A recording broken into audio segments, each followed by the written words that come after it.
শেরপুর জেলা শহর থেকে ৩০ কিলোমিটার দূরে অবস্থিত রহস্য ঘেরা প্রায় ৫০০ বছরের পুরনো ১২০ ফুটের বিশাল এক শিমুল গাছ।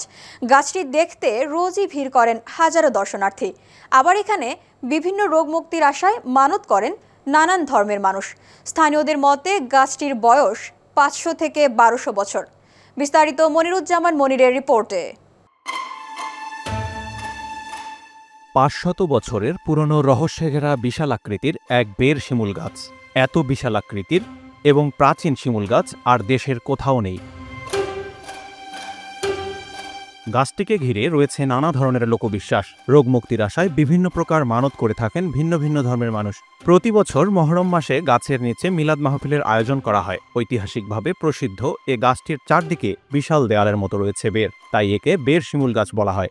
এই গাছটার কাছে এককালীন মানুষ ভয়ে ভীতিতে আসতো না। 15 সালে একটা ঘটনা, দুইটা ছেলে আমি বাধা দিয়েছিলাম যে তুমি গাছে উঠো না, তারা উঠছিল।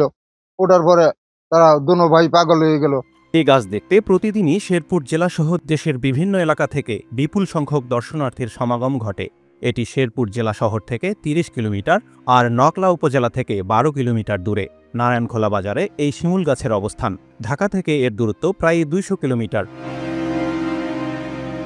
গাছটির বের প্রায় ১২০ ফুট। গোড়া থেকে কামরাঙ্গার শিরের মতো বেরিয়ে এসেছে ৮টি শির। ৮-১০ জন লোক বসে থাকার মতো জায়গা আছে এ শিরগুলোর মাঝে। শাখা প্রশাখা বিস্তার করে রয়েছে কয়েক শতাংশ জমি জুড়ে। গাছটির বয়স কেউ বলছে ১২০০ বছর, আবার কেউ বলছে ৫০০ বছর। রহস্যে ঘেরা এ গাছটিকে একটু গভীরভাবে পর্যবেক্ষণ করলে দেখা যায় কাণ্ডের পশ্চিম পাশে একটি হাতির সদৃশ, পূর্ব পাশে বাঘ ও সিংহের সদৃশ, দক্ষিণ পাশে কুমিরের সদৃশ, উত্তর পাশে নৌকার বৈঠা ও সাপের সদৃশ, পূর্ব পাশে মানুষের সদৃশ, উত্তর পূর্ব দিক থেকে হনুমান সদৃশ এই গাছটি। আশ্চর্যের বিষয় হলো প্রায় ১০০ ফুট উচ্চতার বিশাল এই গাছটি যে কোনো একটি শাখা ধরে নাড়া দেওয়া হলে পুরো গাছটি ভূমিকম্পের মতো নড়ে ওঠে। আমরা ছোট থেকে দেখে আসতেছি এরকমই গাছ আছে, এত বড় একটা গাছ মানে যেরকম দেখে আসতেছি ছোট থেকে এখন পর্যন্ত ওইরকমই আছে। বৈশাখী মেলার সময় আপনার এই জায়গায় মেলা হয়। প্রাচীন এই গাছটিকে নিয়ে অনেক বিদেশি গবেষক গবেষণা করতে এসে এর অংশবিশেষ কেটে নিয়ে গেছেন। প্রতি বছর পহেলা বৈশাখে এই বের শিমুল গাছকে ঘিরে মেলার আয়োজন হয়।